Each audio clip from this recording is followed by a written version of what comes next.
every morning. It's like Groundhog Day. You get up, it's time to make the bread.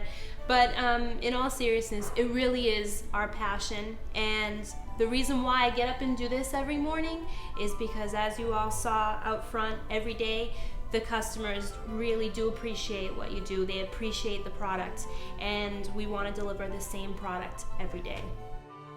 Our recipe is pane pugliese, so the recipe comes primarily from Puglia, which is the heel of Italy. My father's region, Basilicata, borders Puglia, so they more or less share the same recipe. I make la pagnotta pugliese, it's 3-pound loaf. Pane nostrano is more the loaf that's made traditionally in my father's town, which is a 2-pound loaf. Then there's the stilo marsigliese, which is actually in French, Italian, which is the clear crust steamed bread. So that's the 1.5-pound bastone, then you have the 1-pound baguette, and then you have il panino, which is the little, o sfilatino, which is the little 1/2-pound loaf. We are often asked what kind of machinery is used to make the bread, and I just turn around and I say the left and the right. That's it, that's all we have. The mixer and everything else is done by hand. What I'm doing right now is we've taken the dough out of the mixer, we put it on the table. It proofed for about approximately 15 to 20 minutes. So essentially it's the protein is creating the structure, if you will, like the matrix that retains the gas from the yeast that's growing. So now I've started cutting it, and I'm cutting it into its individual sizes. There are machines that can do this process for us. I believe it's called a hopper. I've never used one. But in order for me to use a hopper, I have to alter the dough to be with less moisture, and it alters. But on top of the fact that I have to alter the dough, the fact that it's being processed like that will alter it, because the gluten structure is fairly delicate. So anything that any process that you introduce with machinery damages or alters that structure, you don't get the same results. Some of those boxes, they might even be like 35 years old.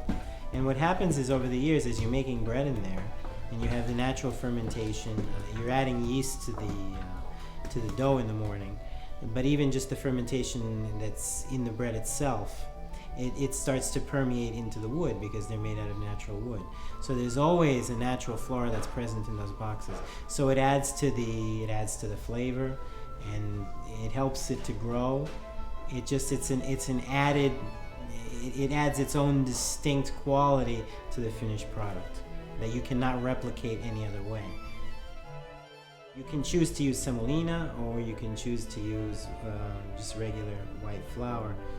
The semolina tends to stick just to the bottom of the bread, so you have a clean crust on the upper surface, and so that tends to be it's a little bit lighter. It's crisper, but the crust will be a little bit thinner. When you're using the white flour like we do in the nostrano, it'll permeate the upper crust of the bread.